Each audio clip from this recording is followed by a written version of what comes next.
para que ustedes vean cómo es que Dios ha formado todo ese plan eterno, perfecto, cómo es que lo ha determinado. Libro de Hechos. Hechos 17, versículo 31. ¿Lo tienen? Amén. ¿Quién lo lee? Por cuanto ha establecido un día en el cual juzgará al mundo con justicia por aquel varón a quien designó, dando fe a todos con haberle levantado a los muertos. De los muertos. O de los muertos. Sigo. No, por cuanto, ¿qué dice? Por cuanto ha establecido un día. Un día, por cuanto ha establecido un día. ¿Ha determinado un día o no? ¿Ya ven? En donde juzgará con justicia. Ese día que Dios ha establecido, ¿cuándo lo estableció? Desde el principio. Desde el principio. Desde antes de la fundación del mundo. ¿No? Sí. ¿Y será que Dios ya sabe lo que va a pasar en ese día? Sí. Claro que sabe, ¿verdad? Él lo ha determinado y Él, como es omnisciente, ¿qué significa omnisciente? Que lo sabe todo. No hay nada en el universo, ninguna materia, ninguna área, ninguna disciplina, nada que Dios no lo sepa a la perfección.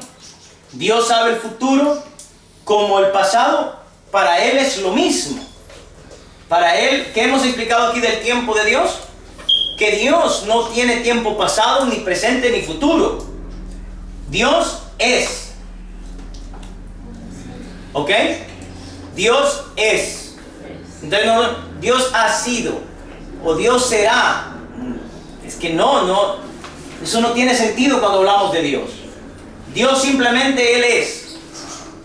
¿Ok? Ahora, ¿qué dice Hechos capítulo 2 y versículo 33? Perdón, 23. Hechos 2, 23.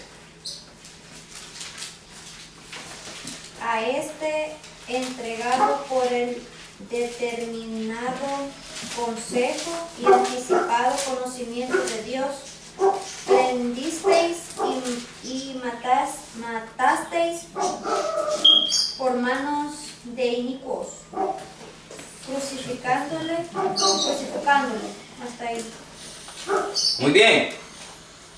A este, ¿quién es este? Jesucristo. Jesús.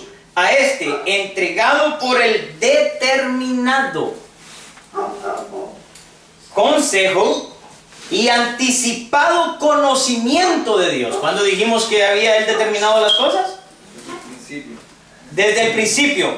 ¿Por qué Él puede determinar las cosas desde el principio? Por su anticipado conocimiento.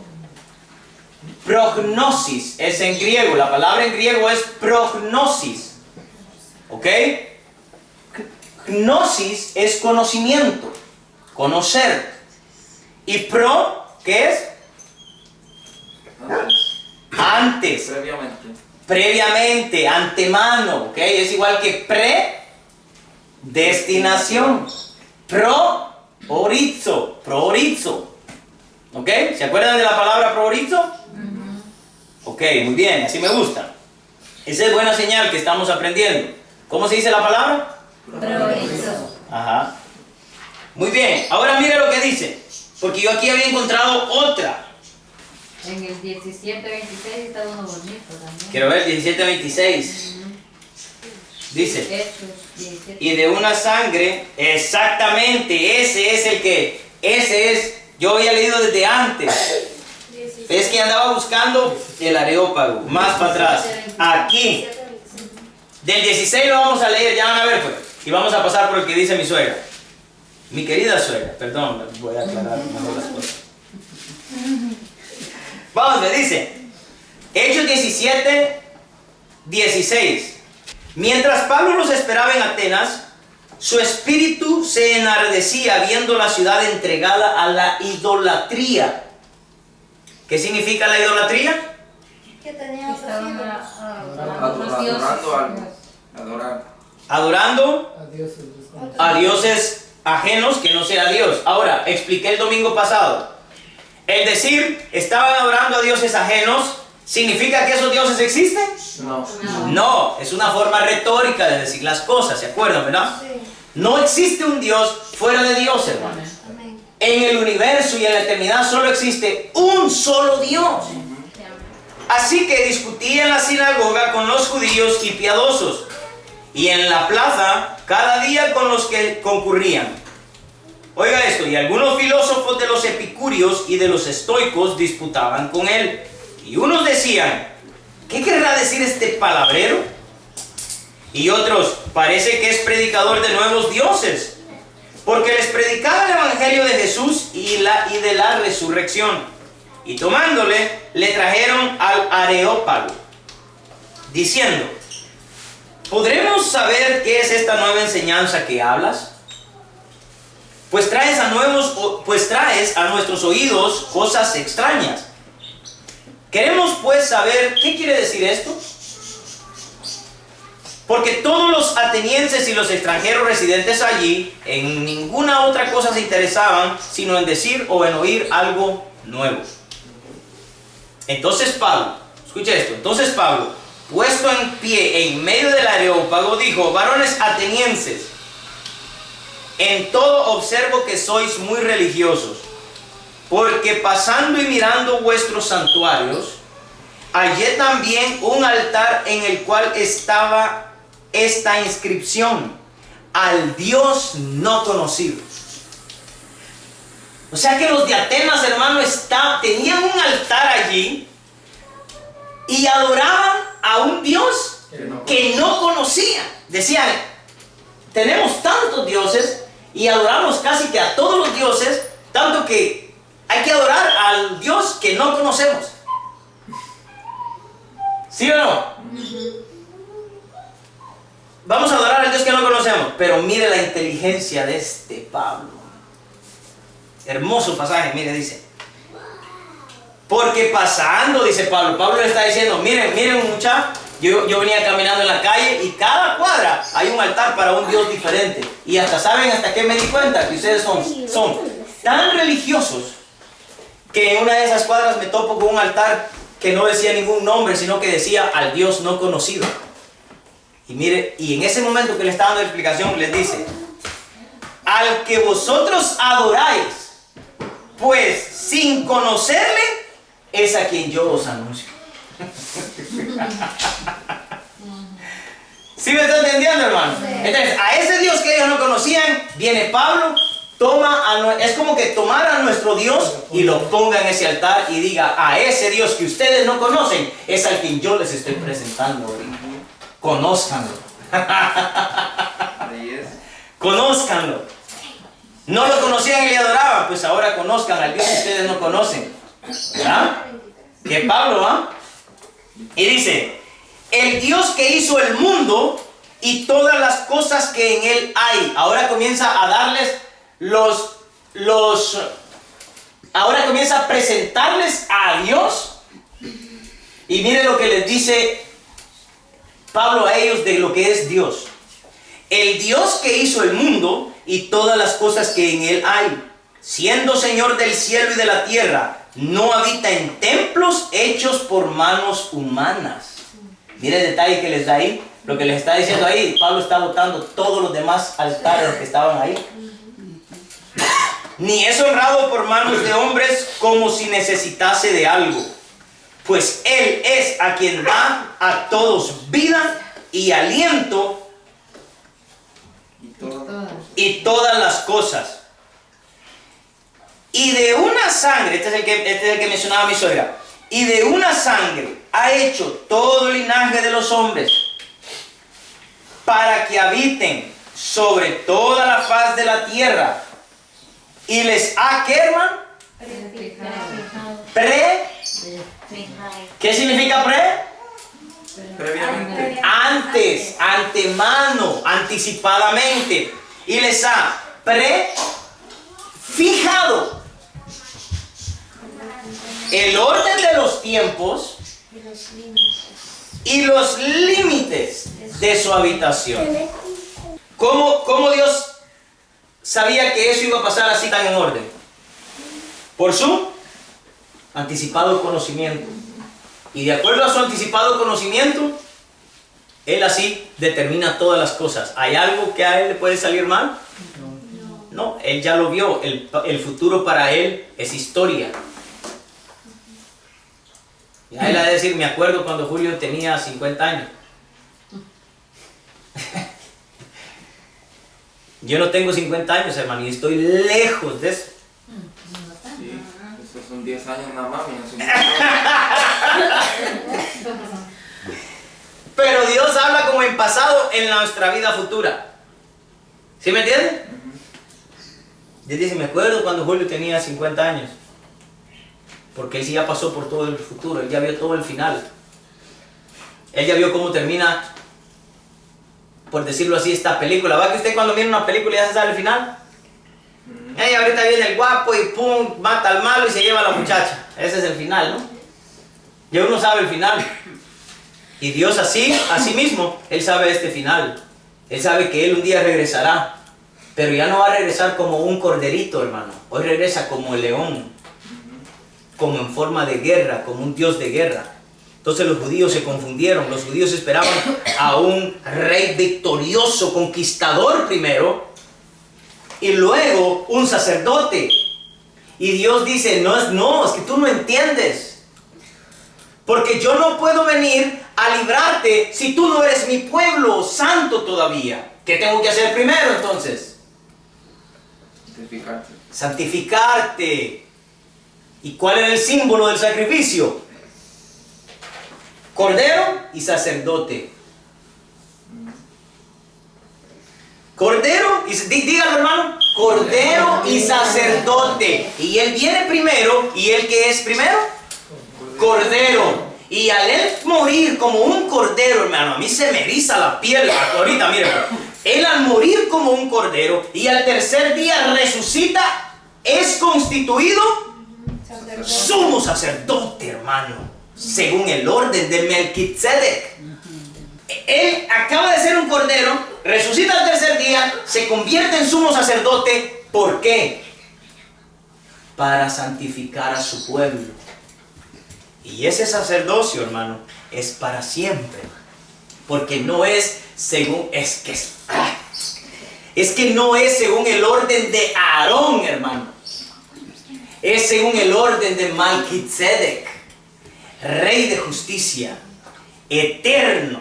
Por lo tanto, su sacerdocio es eterno. No como los otros sacerdotes, dice en el libro de Hebreos, que año con año, se ofrecían primero sacrificios por ellos mismos para limpiarse de todos sus pecados y luego por los del pueblo. Pero este sumo sacerdote que tenemos ahora, dice, ofreciendo una vez un solo sacrificio, hizo perfectos para siempre a los santificados, que somos usted y yo. ¡Wow! ¿Sí o no? ¿Cómo nuestro pecado va a volver? Hermano, yo quiero hacerle una pregunta a usted. Ya cuando me paro, usted tiene que tener mucho cuidado. Mire. ¿En qué cabeza cabe que nuestro pecado va a volver a nosotros, puesto que el sacerdote que tenemos es eterno, hermano? Él avienta el pecado, lo deshace de nosotros y dice, mientras yo esté aquí parado, el pecado no puede venir a enseñorearse de ustedes nunca más. ¿En qué momento Cristo va a dejar de estar parado ahí? Nunca. Él ha alejado el pecado de nosotros, hermano, y dice la Biblia simbólicamente que Él lo ha enviado hasta lo más profundo de la mar, en donde ni Él mismo se acuerda de nuestros pecados. Y nosotros somos los locos que a veces estamos ahí que, ay no, es que, ay no, y Dios dice, ¿por qué te preocupas si tu pecado lo quité de ti, lo tiré al mar, no me acuerdo de él, y no hay nadie que te venga a acusar? Porque Dios dice, ¿dónde está quien te acusa? No, dice la Biblia en el libro de Romanos capítulo 8, dice, Cristo es quien me justifica. ¿Quién acusará a los escogidos de Dios? Cristo es quien justifica. No hay respuesta para esa pregunta. ¿Quiere leerlo? No hay respuesta, hermano. ¿Quiere leerlo? Romanos capítulo 8, versículo 29. Voy a leer desde el 24. Dice: porque en esperanza fuimos salvos. Punto y coma. Pero la esperanza que se ve no es esperanza. Porque lo que alguno ve, ¿a qué esperarlo si lo estás viendo? ¿Sí o no? Pero si esperamos lo que no vemos, con paciencia lo aguardamos. Y de igual manera el Espíritu nos ayuda en nuestra debilidad. Oiga aquí, para poderle pedir a Dios conforme a la determinación de Él. Y de igual manera el Espíritu nos ayuda en nuestra debilidad. Pues ¿qué hemos de pedir como conviene? No lo sabemos. Pero el Espíritu mismo intercede por nosotros con gemidos indecibles. Mas el que escudriña los corazones sabe cuál es la intención del Espíritu, porque conforme a la voluntad de Dios, oiga eso, hermano, yo quiero que usted entienda eso, hermano. Y de igual manera el Espíritu nos ayuda en nuestra debilidad, pues ¿qué hemos de pedir como conviene? No lo sabemos. Pero el Espíritu mismo intercede por nosotros con gemidos indecibles. Mas el que escudriña los corazones sabe cuál es la intención del Espíritu, porque escuche esto, porque conforme a la voluntad de Dios intercede por los santos. Y sabemos que los que aman a Dios, todas las cosas les ayudan a bien. Pero un momento, dice aquí, no pienses que porque dices que tú amas a Dios todo te va a salir bien. Hay una cláusula y es, esto es conforme esto es a los que conforme a su propósito son llamados.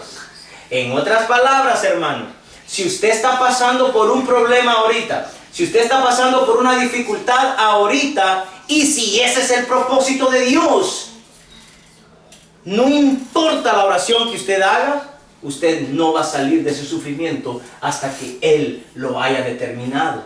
Sí. Por lo tanto, ahí es donde tenemos que entender que aún en medio del sufrimiento, nosotros tenemos que levantar las manos al cielo y decirle: Señor, gracias por lo que estoy pasando, no lo entiendo. Pero si es tu propósito, yo lo acepto y lo recibo, porque yo no sé mi futuro. Usted no conoce el día de mañana, hermano. ¿Y qué tal si lo que usted está pasando, Dios el día de mañana tiene algo mucho mejor para usted? Pero no queremos soltar lo que nos está molestando en este momento. Y Dios dice, porque es como que yo diga: Señor, ¿por qué me estás quitando esa tortilla con sal? Era lo único que yo tenía. Y tal vez Dios dice: tú no sabes que yo el día de mañana tengo unas costillitas asadas así con barbecue y con salita así arriba.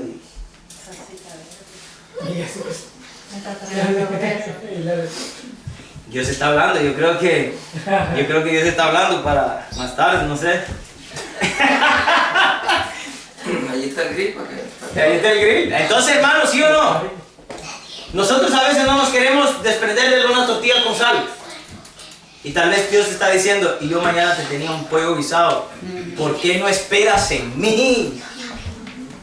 Mi propósito, dice la Biblia, mi deseo para ustedes no es para mal, sino para bien. ¿Sí o no? Sí, pero nosotros a veces, como seres humanos, somos bien arrebatados, hermano. Entonces, hermano, ya ven, hermano, o sea que lo que para nosotros puede ser un sufrimiento, para Dios pueda que sea lo mejor para nuestras vidas. Amén. ¿Sí me entiende, hermano? Sí. Lo que tenemos que notar es el detalle de que dice, esto dice a los que conforme al propósito de Dios son llamados. Pablo decía, ¿saben qué decía? Yo tengo esta vida, decía, que si en toda esta vida yo voy a sufrir y lo sufro por el padecimiento de Cristo, no me importa, lo sufro. si en lo que me resta de vida, porque sé que mi mirada está puesta en la eternidad. Pero si a nosotros nos preguntan que si nosotros queremos sufrir en esta vida, no queremos sufrir. ¿Verdad que no queremos sufrir? Nadie quiere sufrir. Lo importante es, hermanos, aprender a vivir en medio del sufrimiento dándole gracias a Dios. Amén. ¿Usted cree que de por gusto está la historia de Job? ¿Cómo Job sufrió todo, hermano? Sí. Perdió sus hijos, hermano. Perdió dejémoslo material, su familia, la enfermedad que le vino a él, Sí. todo el sufrimiento. Y él decía, Gracias. Dios dio, Dios quitó, sea el nombre de Dios bendito. Pero cómo cuesta hacer eso, hermano. Pero usted no se ha puesto a pensar un día que cómo se pondría Dios si un día usted está en medio del sufrimiento y usted le diga, Señor, tú me diste la vida y ahora estoy pasando esta enfermedad, tú eres bendito de igual manera. En ese instante, usted no sabe, hermano, lo que usted provoca en ese Dios todopoderoso. Fue lo que yo aprendí cuando yo tuve una enfermedad. ¿Se acuerdan? Sí. Ustedes, la mayoría de ustedes se acuerdan de la enfermedad que yo tuve por varios años. Sí. Y yo le pedí a Dios, por favor, Señor, quítame esta enfermedad. Quítamela. Yo hasta quería chantajear a Dios y le decía, Señor, toco el piano en la iglesia, canto en la iglesia. Como que, ¿qué onda? Pues ya te estás tardando. Reclamando. Reclamando. Y así pasó 1 año, 2 años, 3 años. Ayer, Karina, estábamos hablando de eso.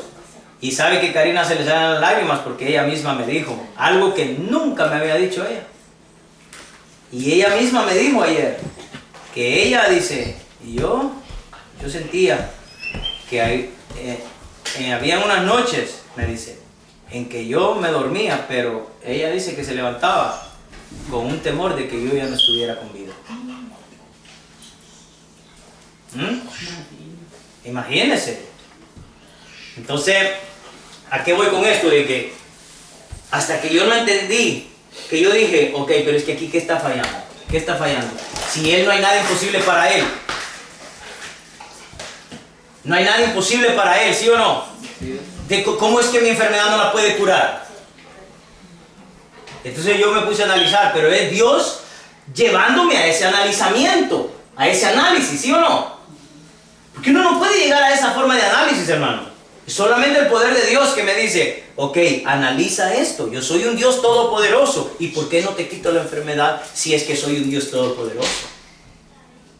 Fue cuando yo analicé eso a través de Él, y fue cuando yo dije, no, hombre, pero es que es cierto, si Dios quisiera sanarme, ya me hubiera sanado.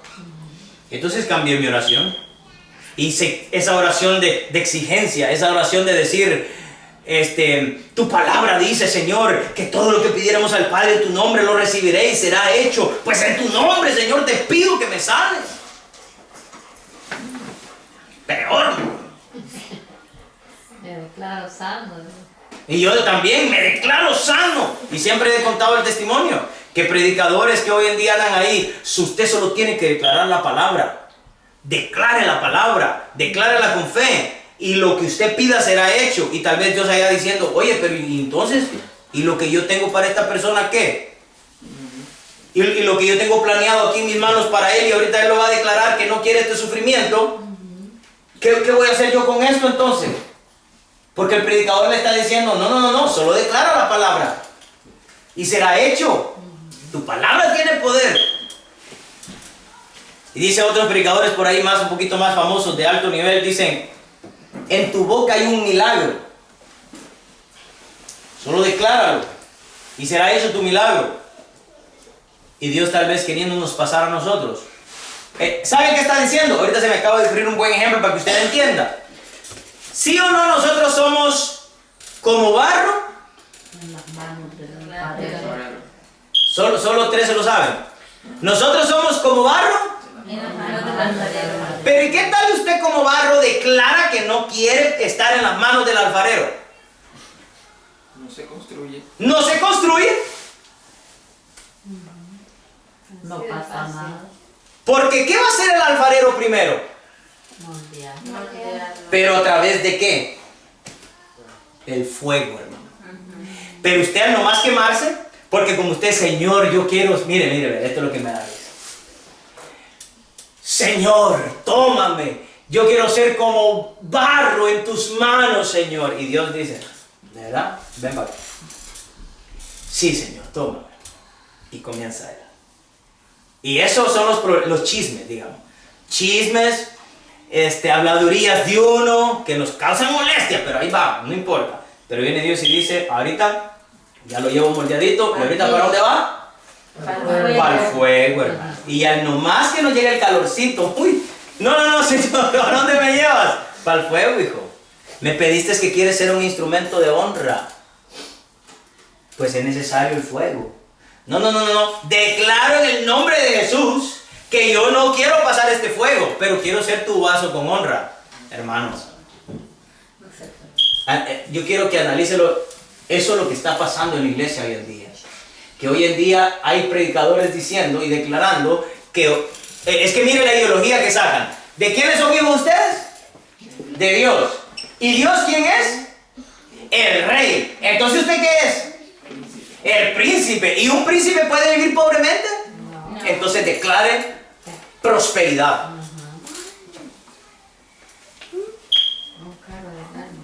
Declare un carro del año, porque un príncipe no va a andar caminando, va a andar, mire la ideología, hermano. Esa es la apostasía que se está viendo en las iglesias hoy en día. Entonces Pablo no era un hijo de Dios porque no vivía como un príncipe. ¿O no sufrió Pablo? Bueno, los príncipes no sufren. Cristo mismo sufrió. Entonces, no podemos sacar esas ideologías, hermano. Porque a los que antes conoció, también los predestinó, priorizó, para que fuesen hechos conformes a qué, hermano? A la imagen de su hijo. Para que Él sea el primogénito entre muchos hermanos. Y a los que priorizó, a estos también llamó. Y a los que llamó, a estos también justificó. Y a los que justificó, a estos también glorificó. ¿Qué pues diremos a esto? Pablo dice, ¿qué significa esto? Si Dios es por vosotros, ¿quién contra nosotros? El que no escatimó ni a su propio hijo. Quiero detenerme ahí. El que no escatimó ni a su propio hijo. Lo voy a decir en las palabras con que debe de ser entendido esto. Quien no escatimó despojarse de sí mismo y humillarse hasta lo sumo. Muy bien. ¿Se da cuenta que ya se nos quita la mentalidad de padre e hijo? Sino que ahora solo estaríamos diciendo, sino que quien no escatimó humillarse a sí mismo, haciéndose como un pequeño, como un cordero, como un hijo. ¿Sí me está entendiendo? Porque eso cuadra con Filipenses 2:5, donde dice, sino que se despojó a sí mismo tomando forma de siervo, hecho semejante a los hombres. Ese hecho semejante a los hombres es lo que aquí está diciendo, no escatimó ni a su propio hijo. Pero Dios no tiene un hijo, hermano. ¿Ok? Dios no tiene un hijo. Sí. Jesús. Por eso es lo que yo estoy explicando. Jesús es la versión disminuida de Dios. Es el Dios en una forma débil. Filipenses 2:5 lo dice. Haya pues en vosotros el mismo sentir que hubo también en Cristo Jesús. O sea, entre comillas, en el Hijo, digamos. el cual siendo en forma de Dios, o sea, el Hijo es Dios, pero dice, no estimó el ser Dios como cosa que aferrarse, sino que se despojó de sí mismo tomando forma de Hijo.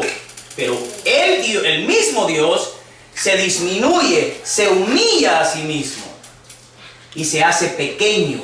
El Dios grande se hizo pequeño. A esos dos términos la Biblia les llama Padre e Hijo, pero no es el Hijo de Dios. Hay que entender los términos. Al principio, cuando vino hermano Andrés y hermanos santos, yo les expliqué un término que es un nombre de Dios. Y es el término día. Para usted, ¿qué es un día? Un día. Pero ahí ya ve cómo vamos cayendo teológicamente. O sea, para nosotros el día es eso de afuera, ¿no? Pero teológicamente, a Cristo se le llamó el día. Por eso dice, y Abraham vio su día y se gozó. Pero usted no entiende qué está diciendo allí. ¿Qué está diciendo allí normalmente? Que vio a Dios. No, normalmente. Que vio el día. Futuro. Exacto, que vio un futuro, que vio su día, el día de él, y se gozó, porque vio su día. Pero, ¿qué está diciendo ya teológicamente? Que vio a Dios. Que Abraham vio a Dios, ¿cómo? Enredado en la salsa al instante que él iba a sacrificar a su hijo. Y en el momento que él se dispone a sacrificarlo, a degollarlo así, en el instante yo me imagino que el cordero lloró. No sé qué hizo, el cordero se ha de haber sacudido y sonó el zarzal por allá. Y entonces Abraham, en el instante que va a degollar a Isaac, le hace shh. Y donde Abraham voltea a ver, vio al cordero. ¿Quién era él? Cristo. ¿Qué hizo Abraham en ese momento? Abraham, yo me imagino que él cerró sus ojos. ¿Sabe qué se me acaba de ocurrir? Que en qué momento Abraham estuvo declarando la palabra que no fuera así Isaac sacrificado. Estaba ya dispuesto En a ningún hacerlo. momento que él estaba Estaba obedeciendo la orden. No dudó en ningún momento, hermano. Porque si no, no hubiese ni subido. Exactamente, pero ¿en qué momento vemos a Abraham diciendo en el nombre de Dios que Dios va a hacer otra cosa? O en el nombre de Dios que esto y esto, esto y lo otro. No, él dijo, Dios es tan poderoso para volver a resucitar a Isaac, pero él lo iba a degollar. Él sabía que Dios era poderoso para resucitarlo. Pero él nunca dijo, no, antes que lo sacrifique, Dios va a proveer algo. Él dijo, lo voy a sacrificar. Y es en el instante que él está a punto de degollar. Imagínense el sufrimiento de Abraham cuando está preparando el altar. ¿Será que Abraham no estaba llorando? ¿Qué cree usted? ¿Será que las lágrimas de Abraham no le salían? Pero él seguía construyendo el altar. Y él seguía llorando y volteaba a ver a su hijo que estaba allá sosteniendo la leña, sosteniéndole la leña, hermano, por Dios. Isaac está con la leña así. Y es que es hermoso imaginarse eso, hermano. Es hermoso imaginarse cómo el niño está deteniéndole la leña a su papá y el niño está viendo lo que está haciendo su papá. Y su papá está abajo, arreglando el altar, con sus lágrimas cayendo porque sabe que el sacrificio está deteniendo la leña.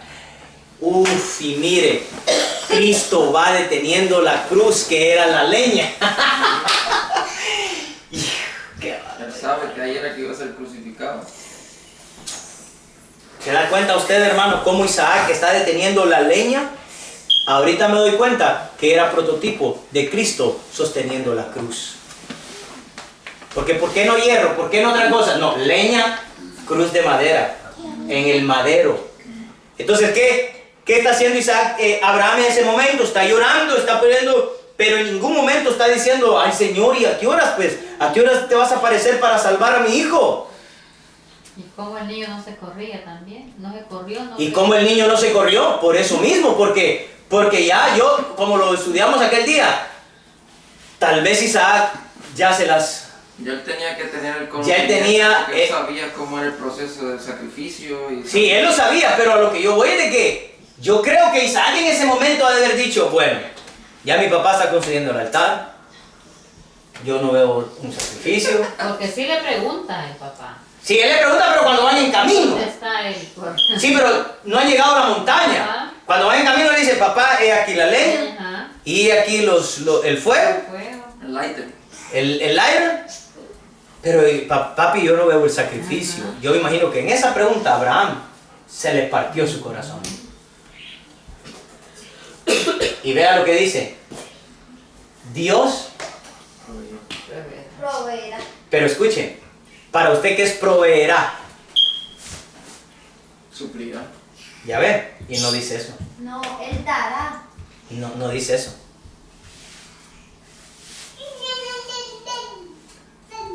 El verbo es deber. Analícelo. Proveerá. ¿No está entendiendo? O sea que es deber, lo de proveer. Es deber. Es deber.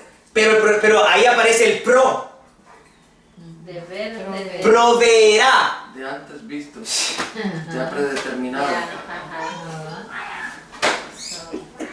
Eso cuadra con lo que dice Pedro. Dice, y el cordero inmolado desde antes de la fundación del mundo. ¿Cristo estuvo crucificado antes de crear a Adán y Eva? ¿En la mente de Dios? Ya. Sí. El que no escatimó a su propio Hijo, sino que lo entregó por todos nosotros. ¿Cómo no nos dará también con Él todas las cosas? Y aquí viene lo que yo quiero que usted le ponga atención. ¿Quién acusará a los escogidos de Dios?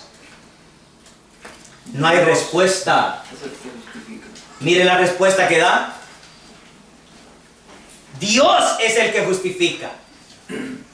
O sea que no existe, hermano, quien nos acuse. ¿O sí existe? No, solo Dios. Entonces en la corte cuando está hablando aquí y dice, ok, dice Dios, aquí está Eric parado. ¿Quién acusa a Eric como pecador? Solo Dios. ¿Y Satanás dónde está? Fuera por allá.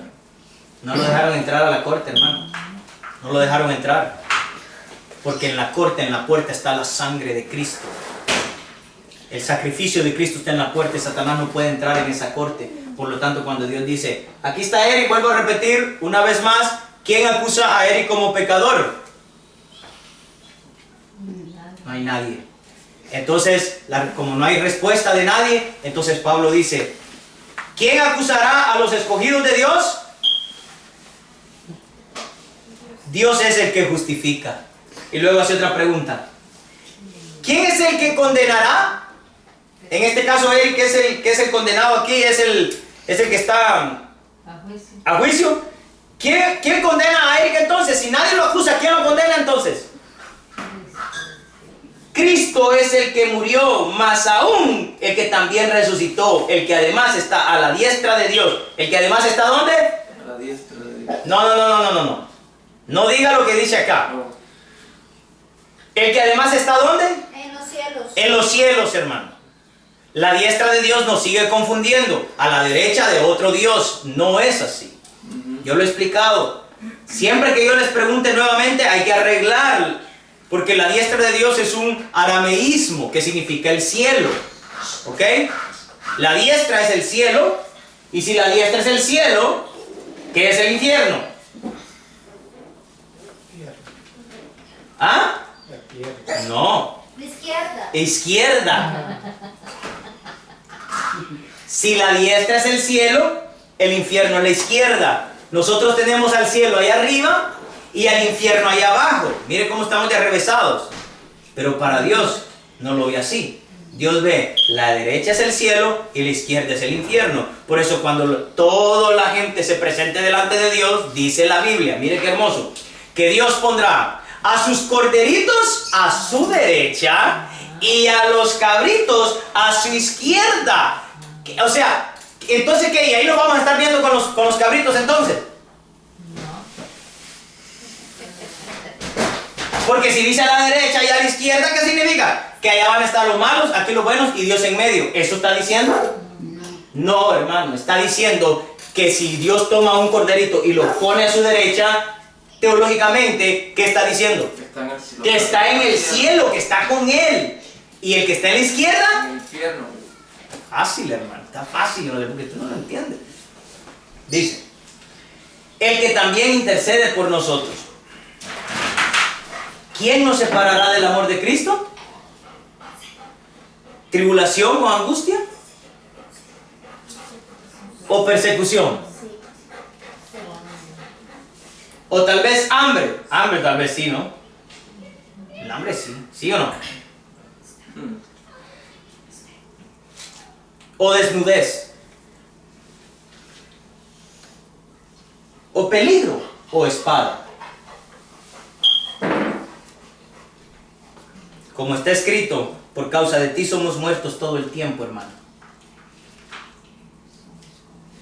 Somos contados como ovejas de matadero. Antes en estas cosas somos más que vencedores por medio de aquel que nos amó.